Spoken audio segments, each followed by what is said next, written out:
estamos. Mientras terminan de ingresar algunos más, si tienen preguntas, dudas, comentarios sobre lo que vimos ayer.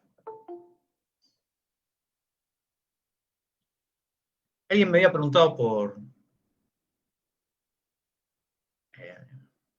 la teoría de los mercados eficientes.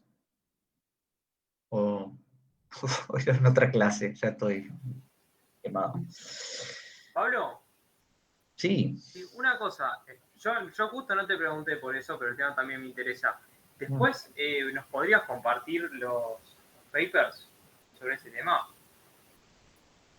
Sí, ¿sobre el tema de mercados eficientes o sobre lo que charlamos allá?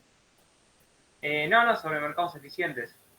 Sí, les doy una referencia rápida, digamos, porque, digamos, la teoría de los mercados eficientes en general está en cualquier libro, digamos, que abarque cuestiones macro en general y macrofinancieras en particular, así que eso lo van a encontrar fácilmente como referencia general. Con respecto a las discusiones específicas, y en particular, como preguntaban ayer, las discusiones tienen que ver con en qué medida uno puede considerar que los mercados son efectivamente eficientes o no, en el sentido de que reflejan un uso eficaz de toda la información disponible por parte de los agentes económicos, o si en realidad es cualquier cosa, digamos, si lo que observamos son precios que no necesariamente son ni eficientes ni de equilibrio. Digo, esa discusión específica entre estas dos visiones la van a encontrar bastante bien desarrollada en el libro de Richard Thaler, Thaler con H, que es un economista que obtuvo el premio Nobel hace poco, 2019, 2018, no me acuerdo, y que escribió un libro hace poco, muy divertido, 2017, ¿ok? Que se llama Misbehaving, o sea, castellano, portándose mal. Yo creo que el libro en inglés está seguro, digamos, disponible por ahí, ustedes saben. En castellano, supongo que se puede comprar por Amazon o por alguna de estas librerías virtuales, pero no, yo leí la versión en inglés, esa es la verdad. Y hay uno o dos capítulos en donde se relata la historia de la discusión entre Thaler y Eugene Fama. Y bueno, digamos, por supuesto que ahí, dado que están leyendo el libro de alguien, de uno de los dos, digamos, de los dos contendientes, es obvio que digamos, van a encontrar digamos, más argumentos en favor de Thaler que en favor de Fama. Pero bueno, digamos, aún así creo que es instructivo. Y después hay todo un conjunto de trabajos de Robert Shiller, yo les mencionaba a Shiller, y algunos libros que ha escrito. El más reciente se llama Narrativas, y de alguna manera trata de contar cuál es el rol de las narrativas en, digamos, las decisiones económicas agregadas, ¿no? Y entre ellas, sobre todo, las decisiones financieras. O sea, de alguna manera, lo que él dice es que la construcción de ciertas formas, de ciertos discursos, puede tener efecto digamos, en cuáles son las preferencias del público respecto de las decisiones de portafolio, si qué activo les conviene más que otros, cuáles son sus actitudes frente al riesgo, etcétera, etcétera. Así que ahí pueden ver, digamos, la versión, si ustedes quieren, más crítica de la hipótesis de los mercados eficientes. Quieren ver la hipótesis de los mercados eficientes, propiamente dicha, y sus, digamos, derivaciones, sus ventajas, sus implicancias, más allá de las críticas. De nuevo, los todo manual, digamos, de finanzas básico lo incorpora. Un libro que particularmente estudia estas cuestiones, con algún detalle y que creo yo es muy ameno para leer, es el libro de Burton Malkiel. Vamos a escribir. Burton Malkiel. El libro se llama Random Walk Down Wall Street.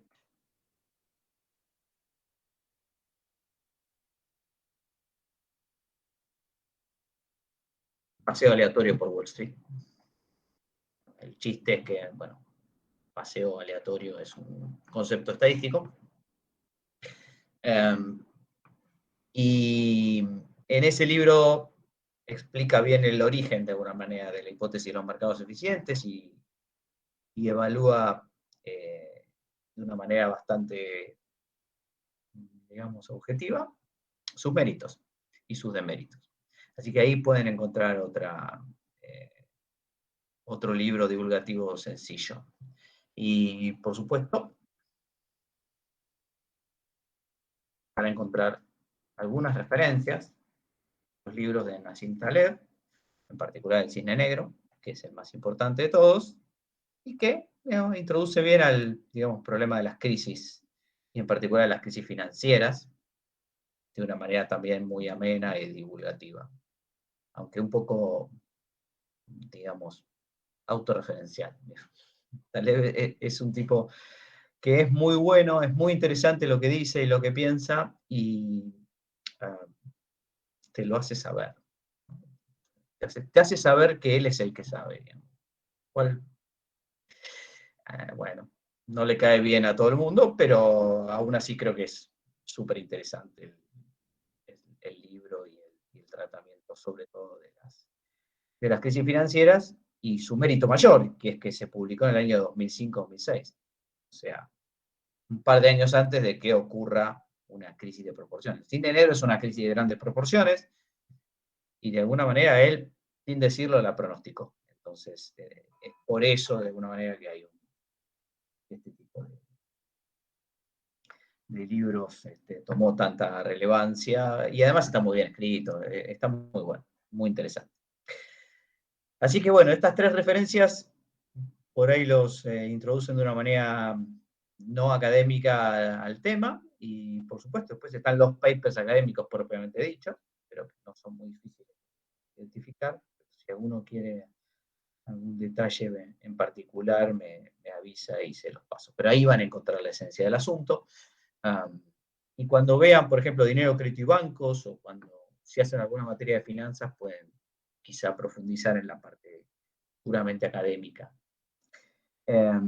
Y por otra parte, lo último que les voy a contar es que existe un conjunto de una disciplina dentro de lo que es la economía del comportamiento, que a esta altura creo que todos saben de qué estoy hablando, que se llama finanzas del comportamiento, a la que el propio Schiller contribuyó, Thaler también, y hay varios otros autores que también la desarrollaron, y hay algunos manualcitos muy sencillos también para estudiar cuáles son sus principales aportes. Es decir, mirar las decisiones financieras desde el punto de vista de, digamos, la conducta humana y la verdadera psicología humana. Bueno, verdadera, por lo menos la psicología humana más realista, digamos, que digamos, no es la de los económicos. Bien, creo que con eso ya tienen unas cuantas referencias, espero que les sirva, y si no, me contactan. Bien, vamos a avanzar entonces. Estábamos hablando de riesgo de incertidumbre. Déjenme volver a la presentación. Aquí. Habíamos llegado hasta aquí, o sea, hasta la última diapositiva antes de la siguiente. Y vamos a empezar a hablar ahora de cuestiones más específicas, un poquito más técnicas, si se quiere. La primera es la discusión sobre la aversión al riesgo. Este es un tema que nos va a servir mucho para cuando hablemos de la ergodicidad y de las críticas a estos modelos desde el punto de vista de la ergodicidad. Así que, digamos, vamos a darle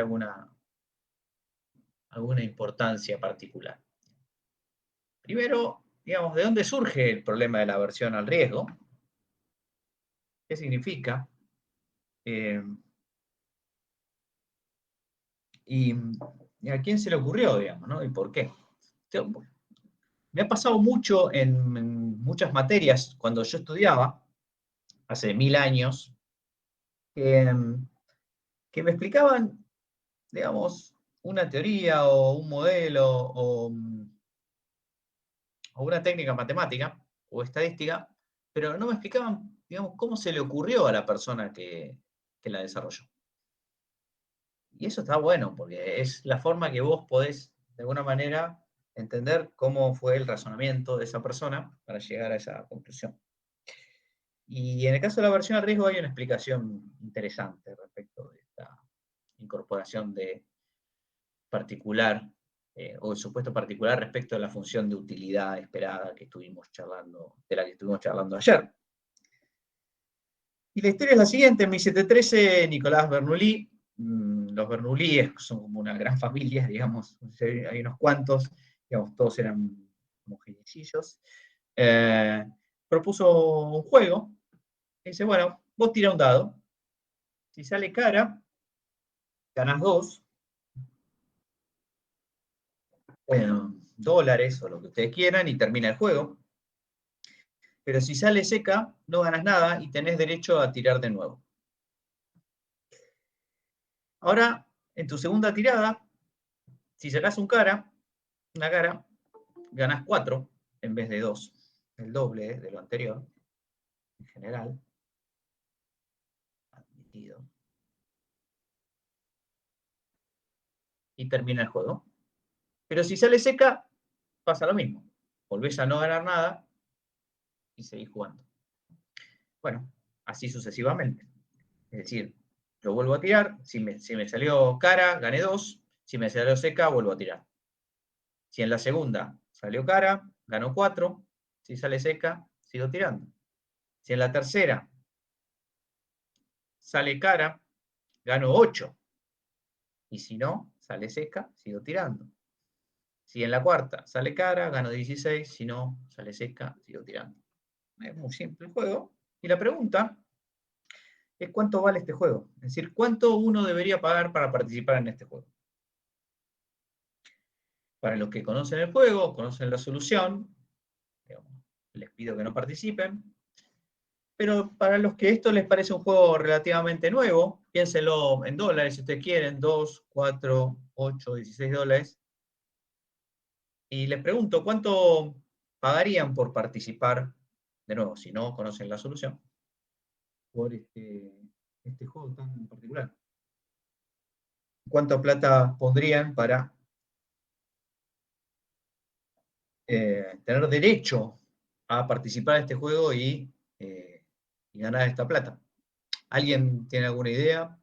¿Quiere proponer algo?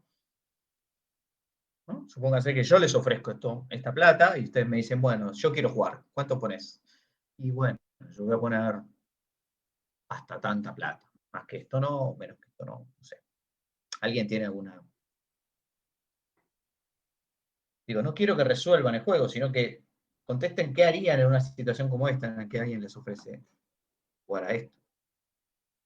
Y yo creo que sin pensarlo mucho pagaría entre 4 y 6, una cosa así. Entre 4 y 6 dólares para entrar, para decir, a esto quiero jugar, ¿no? Bueno, está bien. ¿Alguien más? 4 y 6. ¿Quién da más? Che, nadie paga más que esto. ¿Es poco? ¿No es poco? Por ahí alguien dice un dólar, qué sé yo. Nada. O no se entendió el juego, o no les gusta, o son aversos a los juegos, al riesgo. Bueno, ok. ¿Alguna opinión más? Una pregunta. En este caso, digamos, si sale seca, a veces es medio obvio, pero vos perdés eso que apostaste, ¿no? ¿O no hay No perdés nada. Vos no perdés nada. Yo te ofrezco tirar una moneda. Si sale cara, te doy 2 dólares. Si sale seca, tirás de nuevo. Si en la segunda te sale cara, te doy 4. Si sale seca, volvés a tirar. Si en la tercera sale cara, te doy 8. Y si sale seca, volvés a tirar. Si en la cuarta sale cara, te doy 16. Si sale seca, volvés a tirar. Si en la quinta, digo, ¿qué es lo mejor que te puede, para explicarlo mejor? Es lo máximo que te puede suceder. Sacar muchas, muchas, muchas secas y en algún momento bien lejano sacar una cara. Está claro esto, ¿no? Si vos tenés la suerte de sacar muchas secas, se va como duplicando, está bueno, y en un momento capaz que ganás $32, $64, $128, eso. ¿Me siguen? Sí, sí. Ok. Tengo una pregunta, Pablo. Mm. La plata esta que yo pongo al principio me asegura jugar cuántas veces salga Una seca. vez, ¿no? Una sola vez. Qué piola. Claro, entonces no importa lo que yo ponga. Si jugás 1000 veces, ahí me reventás, ¿no? Claro. Y Pero bueno, yo te digo, pienso que no una sola chance para jugar. yo pienso que no pondría más de 2. O sea, Claro. Claro. cualquier otra cosa. Fuerte. Bueno, uno dijo 5, por ahí, 6, 2, más que eso nadie. Y ahora, los que conocen el juego, si es que alguien lo conoce, ¿cuánto debería pagar una persona racional por este juego? ¿Alguien lo conoce?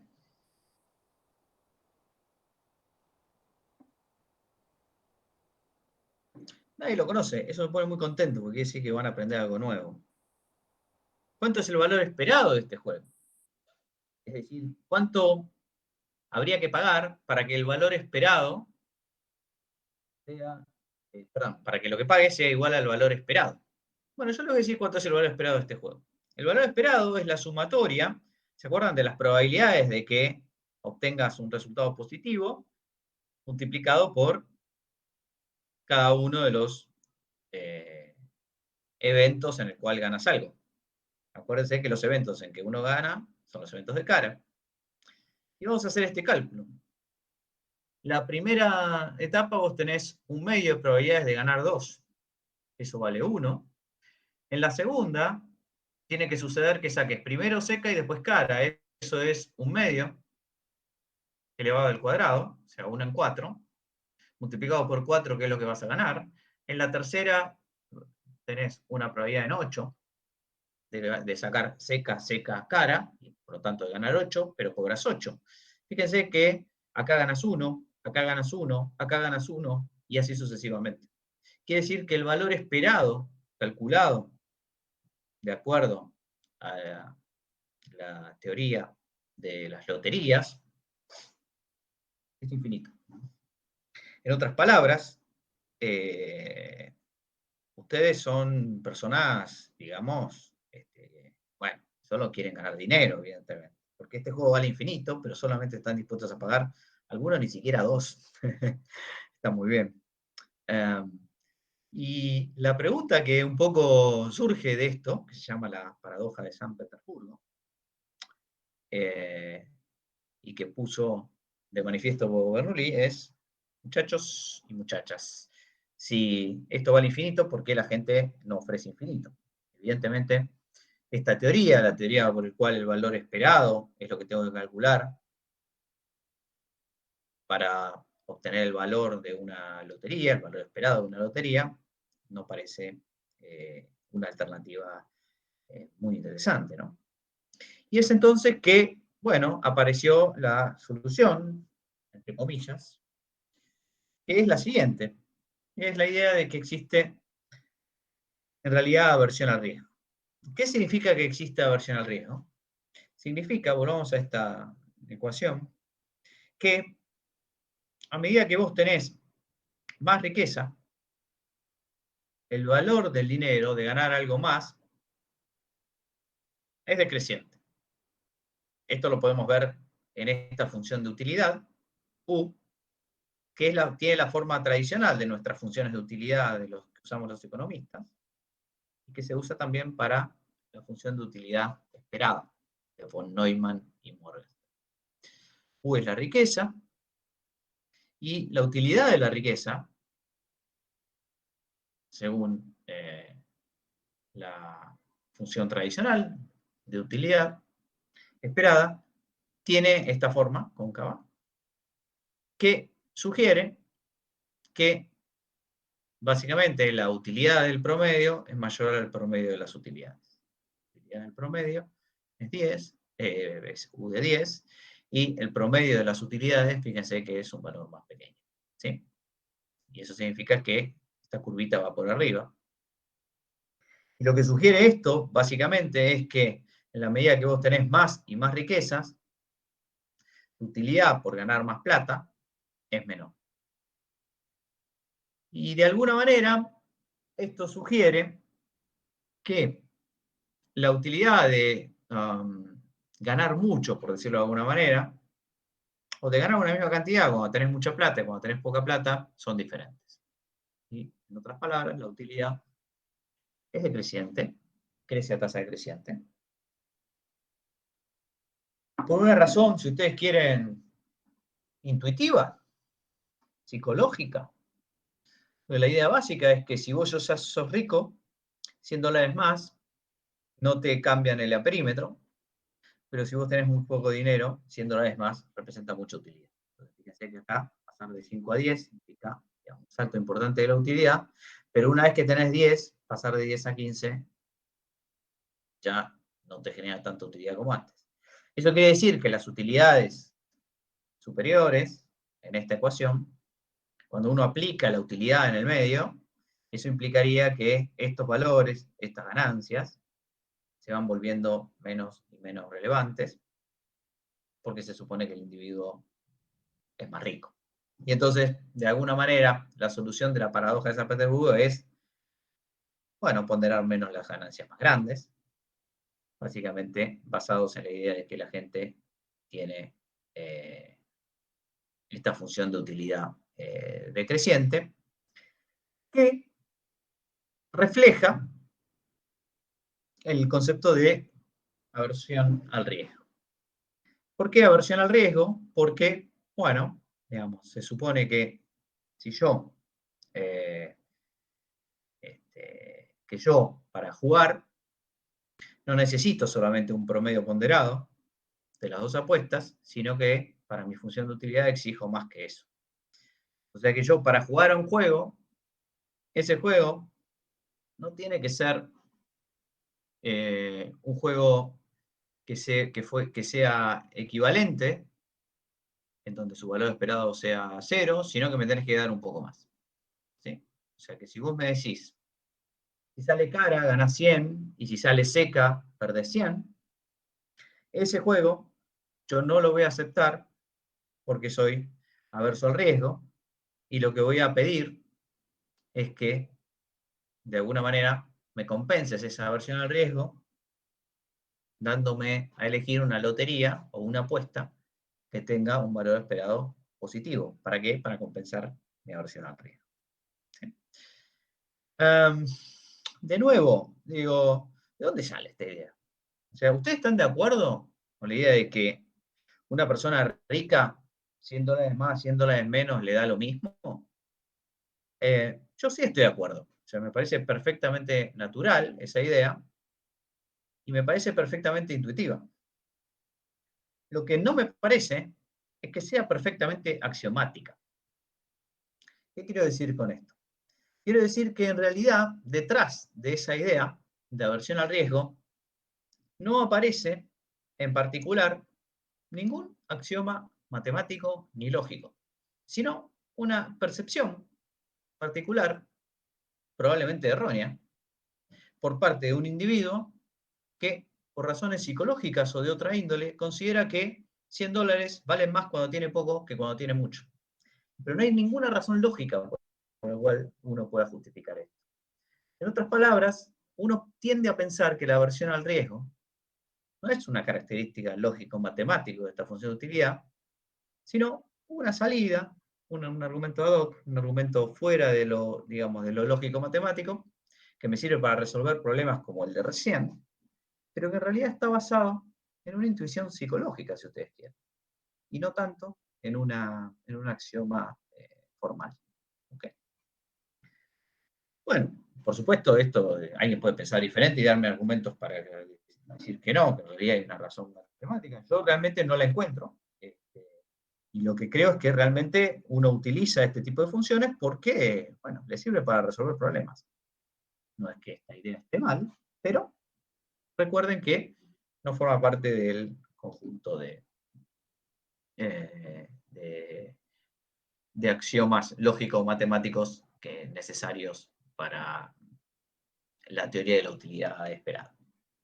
Así que bueno, la función de utilidad esperada entonces tiene esta pendiente normalmente y presenta entonces aversión al riesgo. Uno se pregunta, ¿y somos aversos al riesgo? Porque hemos visto, creo que ayer, que mucha gente juega a juegos cuya esperanza es negativa. Alguien me puede decir, bueno, pero sí, pero si querés ganar hay que jugar, y toda esa historia, ese chiste que hicimos la otra vez, ayer, pero la verdad es que, digamos, el problema con este argumento sería el siguiente. Si vos querés jugar una sola vez, porque tenés esperanza de ganar, porque creés que el día de tu cumpleaños va a salir el número de años que vos cumplís, o porque tenés un delirio místico, porque soñaste con el 23, o cualquier otra razón esotérica, vos podés jugar una vez. Y eventualmente podés tener suerte, ganar y irte a tu casa. Lo que no se puede hacer en estos juegos, decididamente, es jugar de manera sistemática. Si uno juega de manera sistemática a los juegos con retorno esperado negativo, se vuelve autoevidente que uno va a perder siempre, en promedio. Entonces, lo que tenemos que explicar eventualmente es por qué la gente juega sistemáticamente a estos juegos. Jugar una vez cada tanto puede parecer, bueno, una razón justificable, porque, bueno, uno finalmente espera salvarse.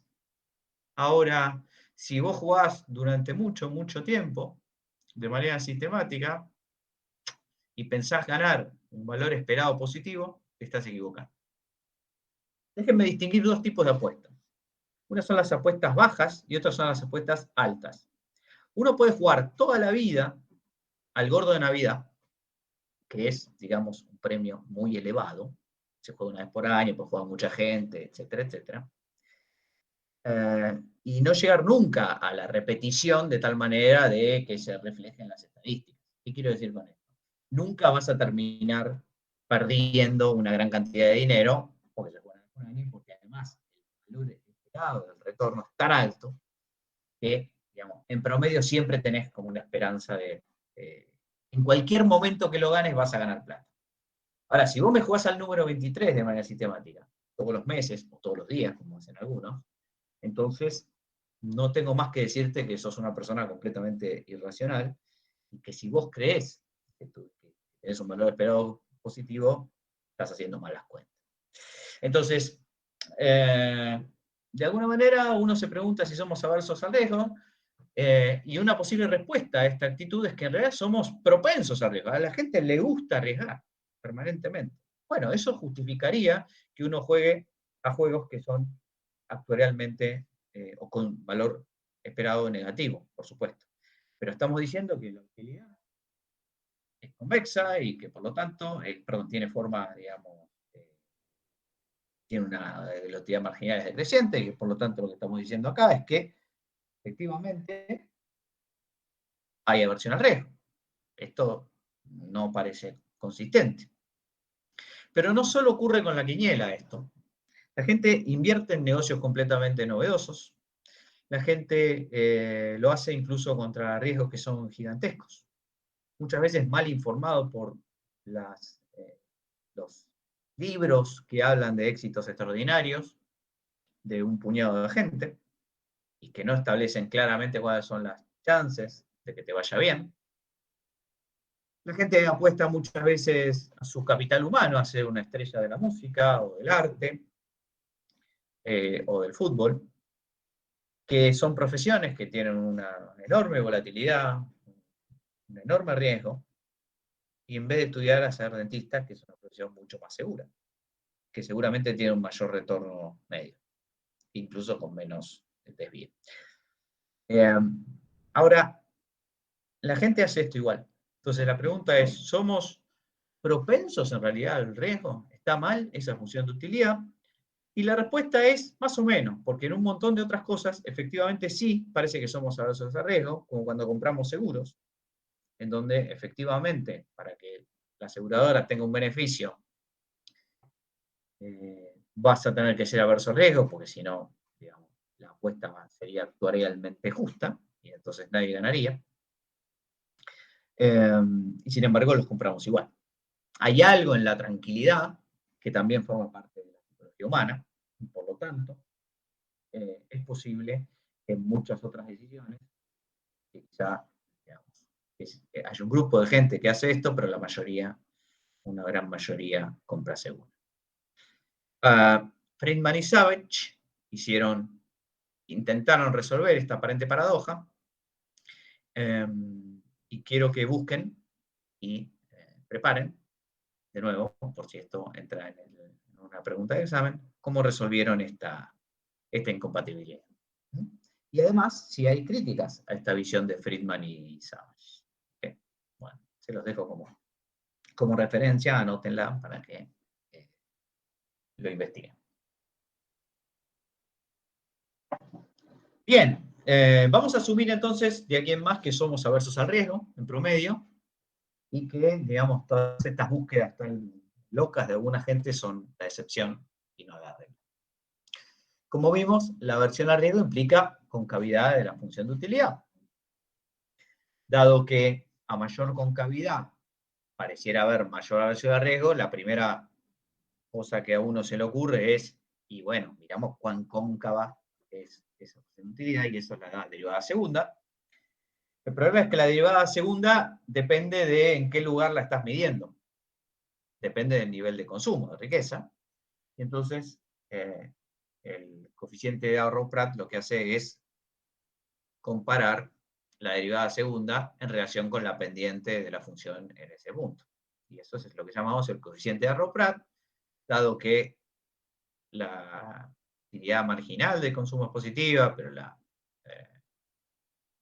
concavidad implica que U segunda es negativo, le ponemos un menos para que este coeficiente dé positivo, y a esto se lo llama coeficiente de Arrow-Pratt, que es una medida, una cuantificación de la aversión al riesgo.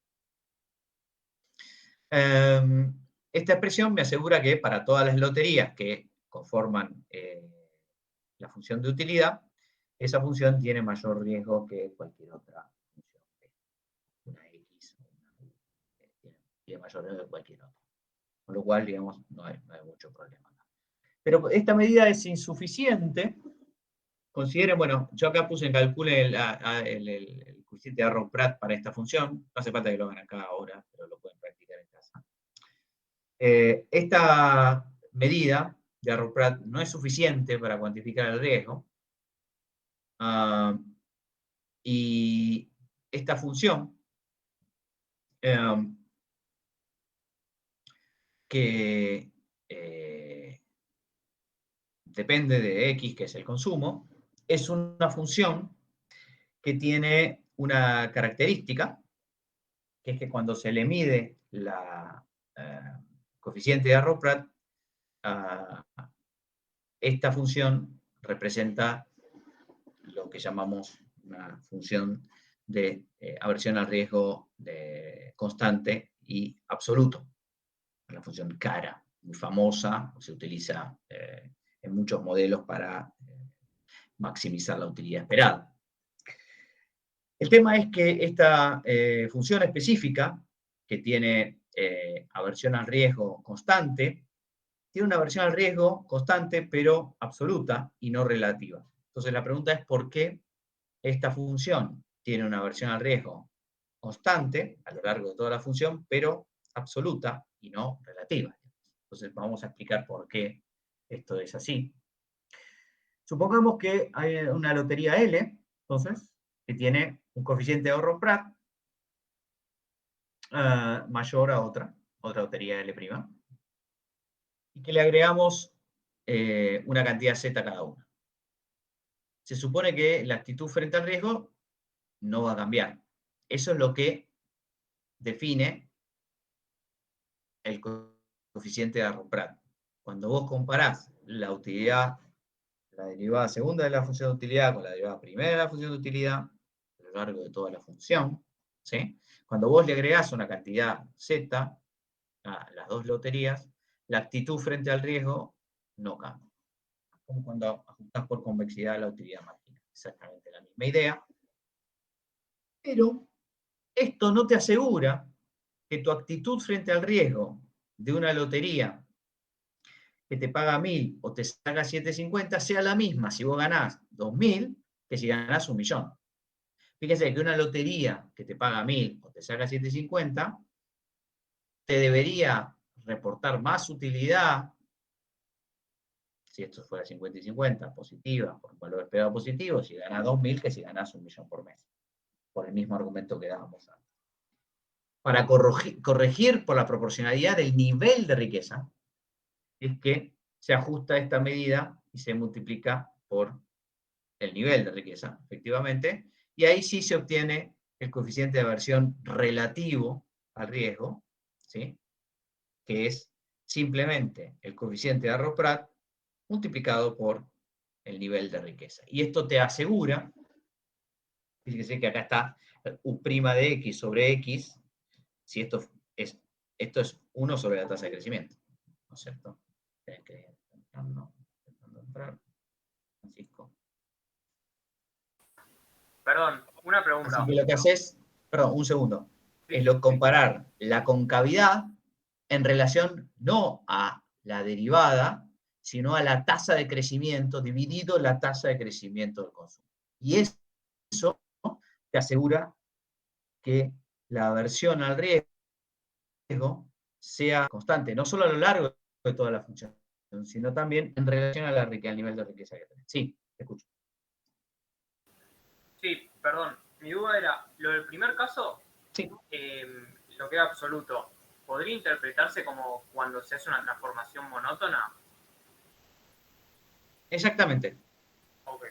Exactamente. Es exactamente eso. Mientras que en la aversión relativa se tiene en cuenta el nivel de riqueza con el cual se está comparando dos loterías. ¿Sí? O sea, esto sirve para la comparación entre dos loterías. Por eso la aversión relativa, ahí se puede comparar entre dos loterías diferentes, porque digamos, en una vas a poner el nivel de riqueza que vos tenés, en la otra también, y eso va a corregir eventualmente por si los niveles de riqueza son muy diferentes en uno y otro. Bueno, estos son, digamos, detalles técnicos en realidad, pero les quería mostrar cuáles eran las expresiones del coeficiente de Arrow-Pratt y de la función cara, que es la función de absoluta al riesgo constante, y la versión de aversión relativa al riesgo constante, que es esta función CRRA, que también es muy utilizada en la literatura. Cada vez que vean una función de utilidad esperada con esta expresión, sepan que esta es una función de utilidad que tiene la propiedad útil de que tiene un nivel de aversión al riesgo relativo que es constante. ¿Okay? Pueden chequearlo, intentar chequearlo en casa también. No cosa tan diferente, pero básicamente es calcularle esto a la función y chequear que el resultado final es una constante y que se va a incluir un valorcito de ROC, como se imagina. Ok. Háganlo en casa si quieren, pruébenlo, no es muy difícil. Para chequear que X no forma parte de ese resultado. Muy bien. Vamos a hacer algunas aplicaciones a la teoría de la utilidad esperada en dos aspectos que ya habíamos presentado, y que son, uno, los seguros, y segundo, la selección de cartera. En el caso del mercado de los seguros, digamos, la aplicación es inmediata porque el seguro plantea, por supuesto, de alguna manera una solución, entre comillas, a la incertidumbre o al riesgo en este caso, porque hay alguien que te está ofreciendo de alguna manera cambiarte riesgo por certeza. que hace un seguro es venderte certezas. Y a mucha gente le gustan las certezas, en especial a los que tienen aversión al riesgo, por supuesto, y por lo tanto es normal, es natural que los mercados de seguros sean muy demandados. Por supuesto, hay gente que quiere tener certeza sobre algunas cosas y no sobre otras, pero lo más importante a tener en cuenta en los mercados de seguros es que tiene que haber una oferta y tiene que haber una demanda. En otras palabras, necesitamos, de alguna manera, que alguien que ofrece, que demanda un seguro, si tiene aversión al riesgo, tenga del otro lado, por alguna razón, algún agente económico que tenga propensión al riesgo. Si ese es el caso, entonces esa transacción se puede hacer, pero si no, no. Por supuesto, hay otras justificaciones para la existencia de oferentes de seguro, como por ejemplo la posibilidad de diversificación. Si uno no puede diversificar riesgos de alguna manera, bueno, su riesgo total es mayor. Y si alguien se dedica al negocio de los seguros, puede ofrecer un seguro porque puede disminuir el riesgo involucrado diversificándolo. Entonces, en ese caso, lo que te estaría vendiendo una empresa de seguros, tu capacidad de diversificar riesgos. Pero si eso no fuera así, y si todos pudiéramos diversificar riesgos sin problemas, entonces necesitaríamos que haya, por un lado, agentes aversos al riesgo, y por el otro, agentes propensos al riesgo. Si no, esa transacción no se podría hacer. Entonces, vamos a ver cómo funciona la decisión, la demanda de seguros, en un mundo de utilidad esperada, un mundo de loterías, un mundo von Neumann y Morgan. Bueno, acá lo que se supone es que hay un individuo que tiene una riqueza W y puede, digamos, chocar el auto con probabilidad pi y va a perder D, que es el arreglo, más el tiempo, y bueno, todo lo que esté asociado a eso. Esta persona tiene una utilidad, bueno, Bernoulli, o sea, estrictamente creciente y cóncava, como dijimos antes, U. Y hay alguien que ofrece un seguro, que dice, bueno, yo te aseguro por cada peso cuesta Q. ¿Cuál es la relación entre 1 y Q? ¿Cuál es mayor y por qué?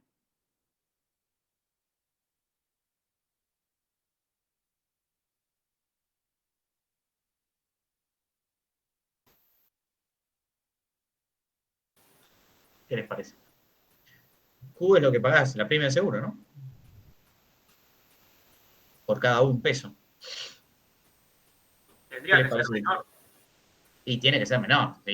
Digo, podría haber un caso, pero la pregunta es, ¿vos pagarías una prima, si tu auto vale 1 millón, pagarías una prima de más de 1 millón todos los meses para asegurar el auto? Es un absurdo. Entonces, digamos, se espera de alguna manera que este Q sea suficientemente menor a 1.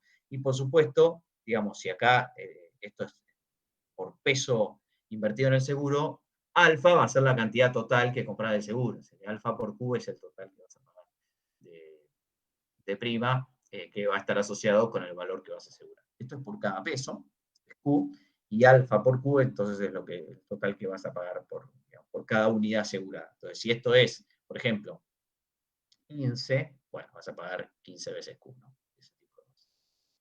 Bueno, esto lo podemos transformar entonces en una decisión de maximización sencilla, donde este individuo maximiza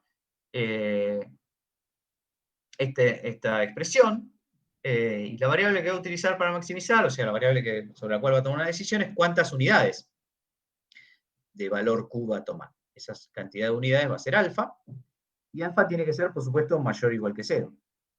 Esa es una restricción que se impone en la decisión de maximización. Y fíjense que acá lo que tenemos es la probabilidad de que no suceda el accidente y la probabilidad de que suceda el accidente. Si no sucede el accidente, esta persona va a tener una riqueza W, pero, bueno, va a haber pagado una prima total de alfa veces Q, y la utilidad de eso es lo que, digamos, le reportará cierto valor. Mientras que si ocurre el accidente, esta persona va a haber pagado alfa por Q, ¿sí? también, o sea, va a tener menos riqueza.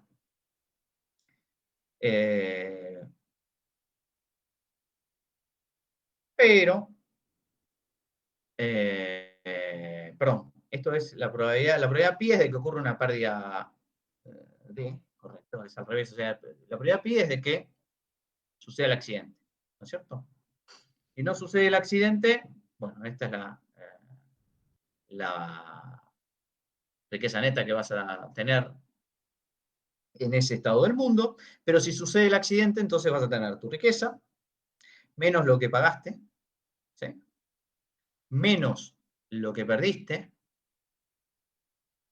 por la pérdida, el auto se rompió, más la cantidad total que compraste del seguro y que te van a pagar. Esto refleja, multiplicado, digamos, esto metido dentro de la función de utilidad, te dice, bueno, cuál es tu utilidad en el caso de que ocurra el accidente. Condición de primer orden, una derivada respecto de alfa, k es menos q, todo multiplicado por 1 menos pi, y con la derivada de la función de utilidad. Y de este lado tenemos la derivada respecto de alfa, que también es 1 por acá, menos q por acá, pi y u'. Todo esto tiene que ser, cuando alfa es 0, esto tiene que ser menor o igual que 0, ¿no? Unitario. Mientras que si alfa estrella, o sea, la cantidad de seguro, si vos contrataste algún tipo de seguro, entonces esta desigualdad tiene que cumplirse con igualdad. Ok. Digo, si te agarra, ¿no? Digo, si alfa se hace 0 antes de que esto, digamos, se vuelva a 0, bueno, esto va a terminar siendo menor que 0, esa es la condición, mientras que si alfa es mayor que 0, bueno, la función va a ir bajando la utilidad marginal hasta que corte en 0. Para el caso de alfa 0 y el caso de alfa estrella mayor que 0. Para simplificar un poco la notación, lo que supone este ejemplo es que Q y Pi son iguales. ¿Qué quiere decir esto? Quiere decir que vos de alguna manera estás asegurando por cada peso en función de la probabilidad de que ocurra la pérdida. ¿Eso qué quiere decir? Quiere decir que desde este punto de vista actuarial, o sea, desde el punto de vista del valor esperado, esta es una apuesta justa. Que es un poco lo mismo que decir que la empresa de seguros es, digamos, trabaja en un ámbito competitivo y por lo tanto no tiene beneficios netos, no tiene beneficios digamos, más que los que corresponden al uso del capital, o sea, no tiene renta. Y eso implica entonces que, digamos, va a haber competencia de tal manera que Q va a ir bajando hasta llegar a igualarse a pi. Si Q es igual a pi, bueno, fíjense que acá este factor va a ser idéntico a este factor. Y por lo tanto lo podemos pasar del otro lado. Y entonces lo que nos va a quedar en esta ecuación es que Q' de W menos de esto va a ser menor o igual a esto, que tenía un menos adelante y que pasa del otro lado positivo. Pero fíjense que U es cóncavo. Este individuo, recuerden que es averso al riesgo. Entonces, fíjense, suponete que, digamos, acuérdense que cuando una persona es aversa al riesgo, ¿eso qué quiere decir? Que si vos tenés más riqueza, un cambio en la riqueza te da menos utilidad que si vos tenés más riqueza es menos la utilidad adicional que tenés, mientras que si tenés menos riqueza es más la utilidad que tenés. Quiere decir que esta parte de acá, tu riqueza menos D, que representa el choque, implica que vos sos una persona más pobre. Si sos una persona más pobre, quiere decir que esta parte de la función de utilidad te da un cambio más grande. O sea, que la utilidad marginal de W menos D tiene que ser mayor necesariamente a la utilidad marginal de eso mismo sin el D. Porque esto es una riqueza menor, esto es una riqueza mayor. Eso quiere decir que, efectivamente, dado que la utilidad marginal de esta riqueza va a ser mayor a la utilidad marginal de W, la única manera de que esto sea cero, de que esto sea menor, es cuando alfa es positivo. Si no, esto nunca se va a cumplir. Y eso implica entonces que alfa estrella, que es la cantidad que este señor va a querer contratar de seguro, va a ser mayor que cero. Digamos, intuitivamente, acá, más allá de los números, sabemos que tengo que agregarle algo a esto y tengo que sacarle algo a esto, porque tengo que dar vuelta a este signo. O sea que de entrada, intuitivamente, ya me queda claro que alfa estrella tiene que ser mayor. Ahora, sabemos que U' es estrictamente creciente, quiere decir que no tiene saltos ni nada. Pero como no tiene saltos ni nada, entonces yo puedo comparar directamente lo que hay adentro de la utilidad marginal para ver cuál es el resultado de la elección de este individuo, de la maximización de este individuo. Entonces, efectivamente, yo puedo comparar esto de adentro con esto de adentro, sumando el hecho que Q y Pi, acuérdense, son iguales. El resultado es básicamente este, en donde esta expresión tiene que ser igual a esta expresión, lo cual implica sencillamente estos alfa estrella por pi, se va con esto. Acá va a quedar alfa estrella solito, W se va a ir, y lo que va a quedar, por supuesto que alfa estrella es igual a D, o sea, en otras palabras, vos vas a asegurar, ¿qué cantidad vas a asegurar de plata? Bueno, básicamente el total de la pérdida que vos esperaste, del choque que vos esperaste acá. Por lo tanto, lo que va a hacer este individuo es asegurarse hasta el máximo del costo que puede generarle el peor evento posible, ¿no? O sea que, en otras palabras, si el seguro es justo, desde el punto de vista de que tiene valor esperado 0, un individuo que es averso a riesgo no solo se asegura, sino que se asegura completamente. Y, por supuesto, esto le da certeza a su riqueza. Su riqueza cierta va a ser sencillamente W menos pi, que es la probabilidad de que suceda D, multiplicado por el choque D. Bueno, acá les deja, esto en realidad es un pedido de Gaby Monterroja, porque esto es una diapositiva de les pide evaluar qué pasa si Q y Pi difieren. Así que hagan la pruebita y ver cuál es el resultado de la decisión del individuo. Okay. Bien, la segunda aplicación que vamos a ver es una aplicación quizá un poquito más general, que tiene que ver con las decisiones financieras, la decisión de cartera. Y para entender cómo se aplica esta teoría a las decisiones de cartera, algo que ustedes después van a ver más profundamente en alguna materia de finanzas, quizás en de bancos, es que existe un activo riesgoso que tiene un pago aleatorio, un más R, y el individuo tiene, eso quiere decir que te paga lo que invertiste más una tasa de interés, y el individuo tiene una riqueza W e invierte de esa riqueza una parte menor o igual a W en ese activo. ¿Qué significa este supuesto desde el punto de vista financiero? A ver si alguien sabe. ¿Qué significa que A tenga que ser menor o igual a W? O sea, lo que invertís tiene que ser menor o igual a tu riqueza.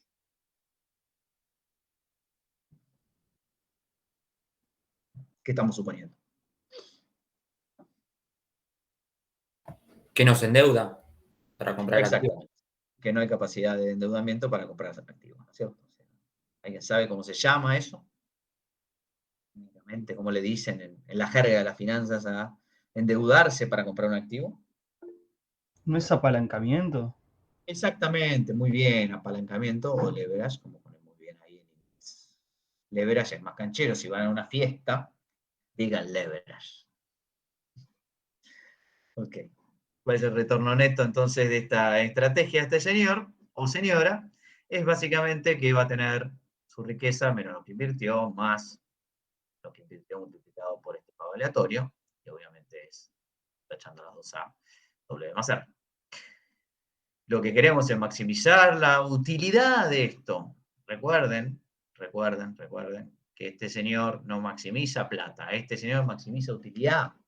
Y esto es clave porque estamos suponiendo que esta persona es aversa al riesgo. Entonces, la función de utilidad no es lineal con la cantidad de dinero que este señor va a invertir, sino que depende de la riqueza total que tiene. Entonces, cuidado con esto, lo que se maximiza es una función de utilidad y no la plata directamente. La función de utilidad con aversión al riesgo, ya sabemos, no se maximiza así nomás, sino que uno lo que maximiza es la expectativa que tiene sobre esta variable que, como dijimos, es aleatoria.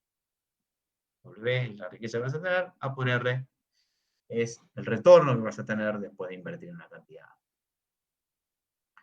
La primera derivada de esta función de utilidad es muy sencilla de calcular, es simplemente la derivada de esta función de utilidad, bueno, siempre la expectativa antes, por supuesto, multiplicada por la derivada respecto de A, de lo de adentro, que es R.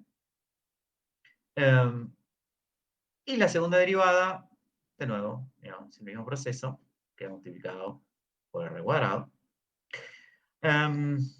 Y si es averso al riesgo, ¿qué va a pasar? Bueno, si es averso al riesgo, la utilidad segunda, ya dijimos, es negativa. ¿Sí? Quiere decir que se satisfacen la condición de segundo orden. Así que, digamos, después la derivada primera será igual a 0, la derivada segunda sea negativa. O sea que nos asegura que estábamos en un máximo. ¿Ok? Bueno, si A es 0, entonces, ¿cuánto vale B de 0? Bueno, reemplazas A por 0 y esto es sencillamente U' de W por R. Pero como W no es la variable aleatoria, sino que la variable aleatoria es R, uno puede trasladar la expectativa de R. Y entonces queda claro acá que, esto es medio obvio, pero bueno, vale la pena aclararlo, que si tu expectativa de retorno de ese activo es menor o igual que 0, entonces B' de 0 también va a ser menor que 0.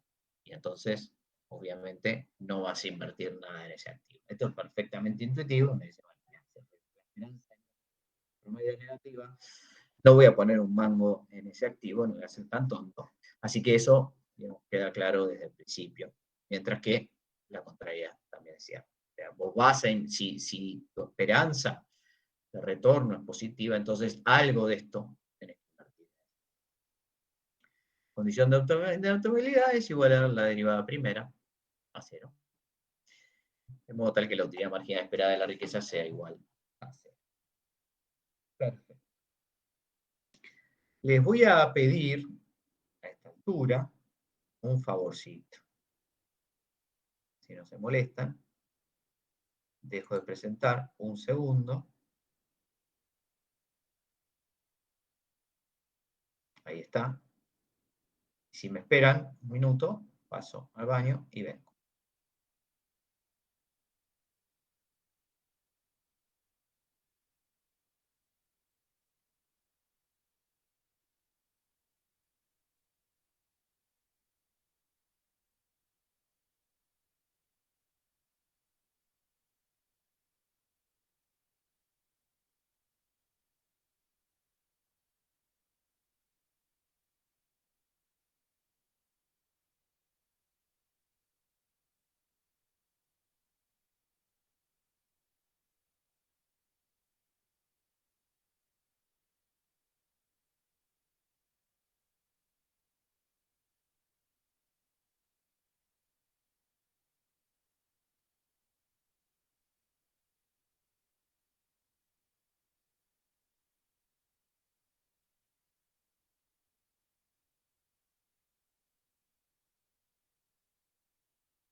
Bueno, ya estamos de vuelta. Gracias por la paciencia. Disculpen la interrupción.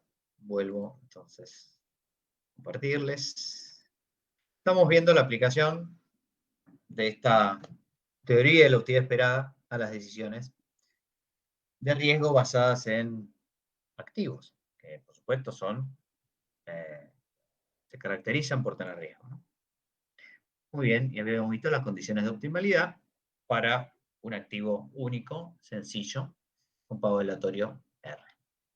Muy bien.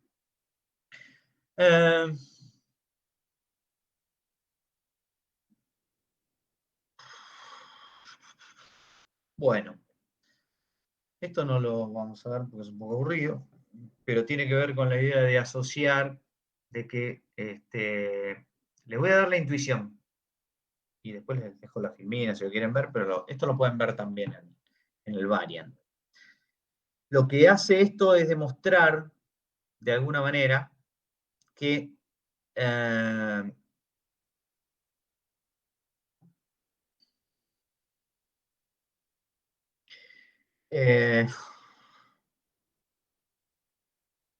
la pregunta es, que se hace esta descripción formal, es ¿qué pasa cuando A, o sea, la cantidad que vos vas a invertir en el activo, depende del nivel de riqueza, de tu nivel de riqueza? Y entonces lo que acá se demuestra es que el cambio en cuánto vas a invertir en ese activo, dada tu riqueza, depende esencialmente de cómo cambia tu aversión al riesgo a medida que vas cambiando tu inversión. En otras palabras, en la medida que si vos vas invirtiendo más y más, la aversión al riesgo que vas experimentando puede ir cambiando, y esto tiene efectos sobre la condición de optimalidad de cuánto tenés que invertir en ese activo. En otras palabras, existe una relación entre cuánta plata vas a poner en un activo y el nivel de riqueza que vos tenés. O sea, para ciertos niveles de riqueza vos vas a determinar un determinado A, pero para otros niveles de riqueza vas a determinar otro A. ¿Y de qué depende? Bueno, del coeficiente de aversión al riesgo que vos tengas. O sea, de dónde dónde estés parado en W y además cuál sea la concavidad de tu función de utilidad particular. Esto es a grandes rasgos lo que se demuestra acá. No me parece absolutamente central, pero bueno, está ahí en el variant, así que quería por lo menos una referencia mínima. Matemática esta, pero bueno, si quiere la puede revisar. Y ahora déjenme comentarles una implicancia muy importante de lo que hemos dicho hasta ahora sobre los activos riesgosos. Olvidémonos del primer punto, esto que les estoy marcando acá, no lo consideren. Y pasemos al segundo punto directamente. Lo que vamos a hacer acá es lo siguiente. Digo, vamos a hacer que A, digamos, no es que no va a depender del nivel de riqueza, sino que básicamente queremos ver cuál es la relación entre la plata que pones en ese activo y el hecho de que el retorno sea mayor o menor. O sea, en lo que vimos recién, que no lo desarrollamos formalmente, estábamos viendo cuál era la relación entre cuánta plata pones en un activo y cuánta riqueza tenés. Y vimos que eso depende del coeficiente de aversión a riesgo. Ahora lo que vamos a ver es cuál es la relación entre la plata que vos pones y el hecho de que ese retorno sea mayor o menor. Entonces, la forma de ver esto es la siguiente. Vamos a suponer un desplazamiento del retorno a 1 más h, h es mayor que 0, r. ¿Esto qué quiere decir? Que básicamente el retorno que vos estás obteniendo es mayor. La condición de primer orden, recuerdan, decía que W más, antes esta A estaba solita, ahora es A por 1 más H, todo por R, multiplicado por R tiene que ser igual a 0. Esta condición de primer orden no cambia. Y ahora, déjenme plantear una hipótesis. Yo voy a postular, y esto puede o no ser cierto, voy a postular que A, esto no está multiplicado por H, eso es dependiendo de H, A función de H. Acá esto no es A función de 1 más H, esto es A por 1 más H. Pero yo voy a postular que A, que depende de H, es igual, la solución es A sin H, o sea, el R original, si ustedes quieren, dividido 1 más H. En otras palabras, cuando sube H, es decir, aumenta el retorno, la cantidad que vos invertís se reduce en el activo. Y esto sí te quiero ver si es intuitivo. Por supuesto que es intuitivo desde el punto de vista de la teoría de la maximización, de la teoría de la utilidad esperada, pero es algo que de entrada nadie hubiese imaginado. Aumenta el retorno de un activo y yo tengo que reducir la cantidad de plata que pongo en ese activo. Vamos a chequear para ver si esto es cierto, si esta solución funciona adentro de esta condición de primer orden. O sea que lo que tengo que hacer es simplemente reemplazar A por una A que va a depender de H, de nuevo, esto es depende de, y esto es paréntesis 1 más H, ¿no? Esto es un término y esto es una función. Guarda. No, no se entiende. A de H dijimos que, postulamos que es A en 0, dividido por 1 más H. Pero efectivamente, cuando vos reemplazás A de H por esta expresión, te queda U' de W más A de 0, es decir, cuando H no existe, multiplicada por R, todo multiplicado por R, que es la condición de primer orden original. En otras palabras, hemos llegado a la conclusión de que cuando el individuo observa que el retorno aumenta en 1 más H, multiplicado por 1 más H, con H mayor que 0, esa persona reduce en una proporción similar, y esto está mal, esto es 1 sobre 1 más H, y no sobre 1 menos H, acá por favor corríjanlo, esto es 1 sobre 1 más H, o sea, corrige la inversión en 1 sobre 1 más H, ¿por qué? Porque básicamente su condición de maximización no se modificó. Y esto es un resultado intuitivamente muy, muy extraño de la teoría, pero que es compatible con la teoría. Y es, si yo aumento el retorno de un activo, para llegar al mismo nivel de equilibrio que tenías antes, vos vas a tener que reducir la proporción que dedicas a ese activo, si no, no vas a estar en el punto máximo. Tan simple como es. Ahora, imagínense que el gobierno le pone un impuesto a un activo. Y yo les pregunto,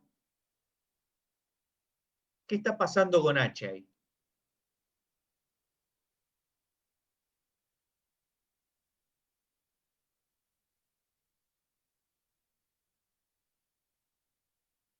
Bueno, el H ahora va a ser negativo, porque te redujo el rendimiento, ¿no es cierto? Porque te puso un impuesto. Ahora, según esta teoría, que puede estar bien o puede estar mal, es una teoría, qué sé yo, ¿qué debería hacer el individuo?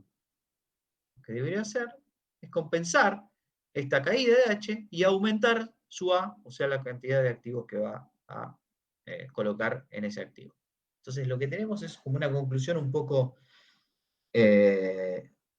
antiintuitiva, si ustedes quieren, que es que si vos le pones un impuesto al activo, la cantidad que un individuo que maximiza desde este punto de vista, averso al riesgo, la cantidad que tiene que invertir en este activo va a terminar siendo mayor. Esto está en el Varian, pueden leerlo, así que vean la intuición, léanlo y van a ver que es así. Y nada, hay que tragarlo. Es difícil, pero bueno, es lo que dice la teoría. Si vos maximizás de esta manera, eso es una implicancia. Bien, el tema es que ahora, bueno, digamos, uno diría, está bien, pero ¿qué pasa si el activo tiene varianza? O sea, si tiene riesgo. ¿Qué es la varianza? Bueno, la varianza es cuánto el activo va por encima o por debajo de la media, y vamos a suponer que esa media es constante. Entonces, vamos a hacer ahora un cambio en esta lógica, pero incrementando solamente la varianza y dejando la media constante. Mean Preserving Spread es, digamos, como se le llama al aumento de la varianza manteniendo fija la media. El activo entonces ahora va a ser R más una proporción H de R menos R raya. Fíjense que esta expresión es sencillamente, tiene una media, acá lo pueden ver, al calcular la esperanza de esto. La esperanza de esto va a ser R raya más H por raya, menos H por R raya, menos H por R raya, que se va, y entonces la esperanza de R es simplemente R raya, obviamente, o sea que es mean preserving, porque vos estás manteniendo la media exactamente donde está, pero este tipo de retorno, este tipo de activo, tiene una varianza. Y esa varianza es básicamente la varianza de esta parte, porque esta parte es constante, y la varianza de esta parte es simplemente la varianza de R, que es la variable aleatoria, multiplicado por 1 más H, que también queda elevada al cuadrado, como saben de estadística. Ahora, claro, la pregunta es, bueno, pero ¿qué pasa si aumenta la varianza, si la varianza es mayor del activo? Bueno, fíjense que si la varianza es mayor, entonces, de nuevo, si vos querés volver al mismo equilibrio que tenías antes, vas a tener que reducir todavía más lo que vas a querer tener ese activo. En otras palabras, si aumenta el retorno del activo, vas a querer reducir tu exposición a ese activo. Y si aumenta la varianza del activo, también vas a querer reducir tu exposición del activo. Los dos efectos apuntan en la misma dirección, ¿sí? Que es menos inversión en el mismo. Tanto por razones de maximización, como de el hecho de que ahora vas a tener que compensar, porque además de eso, acá arriba vas a tener varianza. Y por lo tanto vas a tener un número aún mayor multiplicado por ADH, que va a requerir que tu ADH se reduzca. O sea que si vos vas a un activo que da más retorno, pero que también da más varianza, no se compensa, sino que los dos apuntan en la misma dirección. En los dos casos vas a tener que reducir tu exposición. Muy bien. Bueno. Esta es una presentación general, digo, les cuento muy brevemente, porque esto es, digamos, bastante intuitivo. Fíjense que esta es una función de utilidad, acá hay algunos ejemplos. Esta es una función de utilidad que depende de la riqueza. Y es una función cuadrática, se dan cuenta, ¿no? O sea, esto depende positivamente de la riqueza, negativamente de la riqueza al cuadrado. Y este tipo de función cuadrática, digamos, puede caracterizarte completamente mediante la media, o la esperanza, que es simplemente la esperanza de W menos B por la esperanza de W cuadrado, que es W raya, la esperanza de W, la media, menos B, que multiplica dos cosas, la media, que queda elevada al cuadrado, y la varianza, como vimos anteriormente. Fíjense que esto alcanza para caracterizar completamente esta función de utilidad. O sea, yo puedo, digamos, para esta función de utilidad la puedo caracterizar completamente, toda su distribución, sabiendo la media y la varianza. Pero el problema con las funciones cuadráticas es que tienen algunas propiedades que no son muy útiles. Y entonces, en general, en vez de las funciones cuadráticas, se suelen usar funciones, una riqueza que sigue una distribución normal. ¿Qué significa que una riqueza sigue una distribución normal? Que se distribuye como una normal. Y cuando nosotros sabemos de la teoría estadística básica que las funciones que se distribuyen como una normal tienen una característica muy importante, y es que efectivamente se pueden descubrir completamente como funciones de su media y de su varianza. ¿Sí?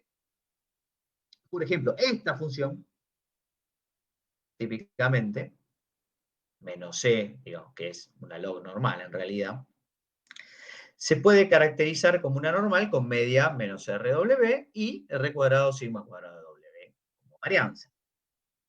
La log normal de esto es la E elevado a la N, o sea que si ustedes, digamos, le aplican logaritmo a esta función de utilidad esperada, lo que van a encontrar es un nivel de utilidad máximo que va a depender de la media de la riqueza y negativamente de la varianza de la riqueza. Que fíjense que es muy parecido a lo que sucede con la función cuadrática. Pero la diferencia es que esta función sigue una distribución normal y tiene algunas propiedades mucho más útiles a la hora de resolver algunos problemas. Entonces, digamos, ¿qué tienen que sacar de todo esto? Que es un poco, digamos, complicado como está explicado en el variant también, pero digamos, ¿cuál es la idea básica que ustedes tienen que sacar de esto? La idea básica que tienen que sacar es que el óptimo de la función de utilidad va a estar caracterizado por dos parámetros. Uno va a ser la media y otro va a ser la varianza, y que en el caso de, por ejemplo, esta expresión que van a ver acá, esa función de utilidad óptima sencillamente va a ser igual a la media, depender positivamente de la media y negativamente de la varianza. En otras palabras, si te aumenta la media, tu función de utilidad va a ser mayor. Mientras que si aumenta la varianza, tu utilidad óptima va a caer. O sea, en esencia lo que tiene son dos parámetros, uno que va a mejorar la utilidad y otro que va a reducir la utilidad. Este trade-off entre media y varianza, o retorno y riesgo, es lo que caracteriza toda la teoría de portafolio que, digamos, se conoce normalmente. Déjenme mostrarle esto de una manera un poquitito más aplicada para que vean cómo funciona. Suponete que tenés dos activos. Estos dos activos tienen una característica diferencial. El activo A tiene un retorno, este es el retorno 0, puede tener retornos negativos, pero fíjense que la media, si esto es una distribución normal, está a la derecha de 0 y por lo tanto el retorno esperado es positivo. La media es positiva. En cambio, el activo B tiene como característica esencial que su retorno total es menor que 0, es negativo, y por lo tanto menor al de A. Sin embargo, fíjense que si bien las dos curvas son normales, hay una diferencia muy importante entre ambas, y es que esta tiene una dispersión mayor que esta. Y esta dispersión implica una mayor varianza. Esa varianza, esta separación que hay entre las dos laderas de la montaña, es mayor en el caso de este activo que este. ¿Eso qué quiere decir? Quiere decir que en una de esas, el activo A te produce una utilidad total que es muy parecida a la del activo B. ¿Por qué? Porque mientras que esta tiene un retorno positivo y esta tiene un retorno negativo, la diferencia, si ustedes quieren, es que esta es más riesgosa, mientras que esta es menos riesgosa. Y entonces podría ser, no digo que sea el caso en este gráfico, que parece, la verdad que parece mucho más interesante el activo A que el activo B, pero bueno, podría ser el caso, dependiendo de la aversión al riesgo del individuo, que el activo A sea perfectamente indiferente, la distribución del activo A entre media y varianza, idéntico al del activo B. O podría ser que no, pero en todo caso, lo interesante es que si uno quiere tener un activo con más retorno, entonces, digamos, va a tener que enfrentar necesariamente, para estar indiferente con otro, una mayor volatilidad o un mayor riesgo. Déjenme mostrarles cómo funciona esto en términos de la elección de la cartera óptima. Supongamos de nuevo que tenemos dos activos, más de un activo, y que lo que tenemos es un conjunto de activos que está, digamos, cuya función de utilidad está reflejado por estas curvas de indiferencia. Fíjense que estas curvas de indiferencia tienen dos características principales. La primera es que en este espacio de retorno promedio y desvío estándar de ese retorno y riesgo, las curvas de indiferencia tienen pendiente positiva. Esto significa, sencillamente, que vos vas a estar indiferente entre un activo con bajo retorno y bajo riesgo versus otro que tenga más retorno, pero también más riesgo. Por supuesto, las curvas de indiferencia pueden ser más de una. Y cuanto más a la izquierda y arriba esté, mayor va a ser mi bienestar financiero, por decirlo de alguna manera.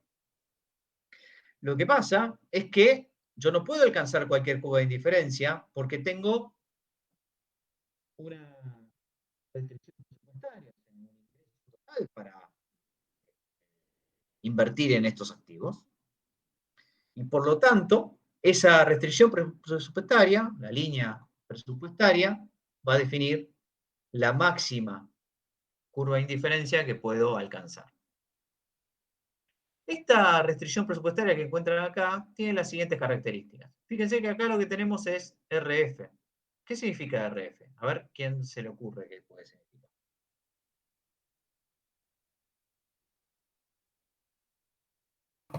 RM era el rendimiento del mercado, ¿no?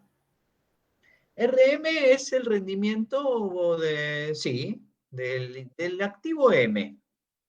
Del activo M. Podría ser el de mercado, porque en realidad esto está sacado de un libro que habla del rendimiento del mercado. Está bien.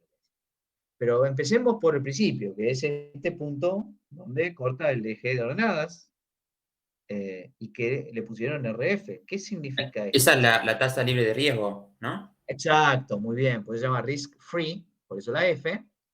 Y es la tasa que fíjense que no tiene desvío estándar, o sea que es una tasa de rendimiento seguro. ¿Sí? O sea, se asume que hay un activo que está libre de riesgo. ¿Cuál es el activo libre de riesgo? En Estados Unidos no es el, ¿cómo se llama esto? ¿El bono? A El como 10 bono del años. Tesoro norteamericano. Bueno, eso lo decís vos, o lo digo yo. ¿Quién te dice, no? ¿En qué nos basamos para decir que es un activo libre de riesgo? ¿Qué pasa si cae un meteorito y destruye la Tierra? ¿Se paga ese activo? No. Quiere decir que el concepto de libre de riesgo es un concepto relativo, ¿no es cierto? No hay certezas en un mundo en el cual puede caer un meteorito, con el cual si Dios existe y se enoja, ¿no? Nos revienta levantando el dedo. Puede ser que se ¿Entiendes? base en la varianza o en los otros momentos de la distribución. Claro. O sea, el punto de Cursos, alguna manera es, bueno, esto, dentro de todo, digamos, es lo más seguro que podemos tener. ¿Existe el risk free? No existe, por supuesto, pero es lo que más se parece el bono de los Estados Unidos, basado además en la idea de que teóricamente jamás fue defaulteado. ¿Sí? Bonos que no han sido defaulteados nunca son los del bono del Tesoro de Estados Unidos, los bonos argentinos, etc. Eso es un chiste, no lo repito. Pero fíjense que el punto de la línea de presupuesto es que esto va a... tiene una pendiente positiva, y que esa pendiente es la relación entre el retorno de un activo M y el riesgo o el desvío estándar de ese activo M. El desvío estándar es la raíz cuadrada de la varianza, ya saben, ¿no? RF es, digamos, el B0, ¿no? Es la ordenada del origen, y esta pendiente RM, o sea, la relación entre retorno y riesgo, que es una relación acá lineal, me determina el total máximo en el que puedo invertir dado los fondos que tengo para ello, o sea, los fondos que no consumí. En el punto sigma X, yo estoy logrando una maximización porque estoy alcanzando la máxima curva de indiferencia posible. Pero el punto sigma M, RM, no corresponde a una curva de indiferencia, porque si yo dibujara una potencial curva de indiferencia, estaría, por supuesto, en un nivel de bienestar. Por lo tanto, lo que tiene que hacer este individuo es básicamente cambiar su portafolio y reducir los activos que tienen mucho retorno y mucho riesgo y comprar otros activos que tengan menos retorno, pero también menos riesgo. Un poco la conclusión. Y por supuesto, estas curvas de indiferencia lo que miden también es el grado de aversión, su concavidad, mide el grado de aversión al riesgo en relación al retorno que tiene cada uno de los. Este es el punto de partida de la teoría de portafolio tradicional que quería que ustedes conocieran. Acá tienen cómo cambia la elección ante un cambio de la restricción presupuestaria. Si te mejora la restricción presupuestaria hacia la izquierda, porque por ejemplo cambia la pendiente y hay un mayor retorno de los activos, entonces eso te va a permitir, digamos, tener más fondos para invertir y obtener un bienestar mayor en esta otra curva de indiferencia. ¿Okay? Y por supuesto, en este caso, dado este movimiento de la relación retorno-riesgo, acuérdense que la pendiente era esta, eso implica la posibilidad de reasignar tu portafolio y obtener más retornos sin que esto afecte el riesgo que podés tener. Muy bien, vamos a parar acá entonces. Les estoy viendo lo del capítulo de Pinker, creo yo, lo de Kay, de un radical, se lo voy a pasar, y el Varian creo que lo tiene. Así que por ahora quedamos así, no sé si tienen preguntas, dudas. Acá estamos de nuevo. Esta clase fue un poquitito más, digamos, metimos un poquito más de ecuaciones, disculpen. Siempre es más choto, perdón, la expresión, pero digamos, la verdad que es bastante más aburrido cuando uno no puede resolverlo directamente en el pizarrón. Pero bueno, el mundo de la pandemia, digamos, hizo más aburrido todo lo que vamos a hacer. Lo que vamos a hacer el lunes, sí, el lunes y el miércoles, es meter la crítica de ergodicidad, entonces, saber qué significa y por qué aplica a estas teorías y dónde las afecta. Así que bueno, si les parece bien, nos estaríamos viendo el miércoles, si no hay dudas o preguntas. No sé si quedó claro lo de la hipótesis de mercados eficientes. Si no, cualquier cosa, como les digo siempre, me escriben.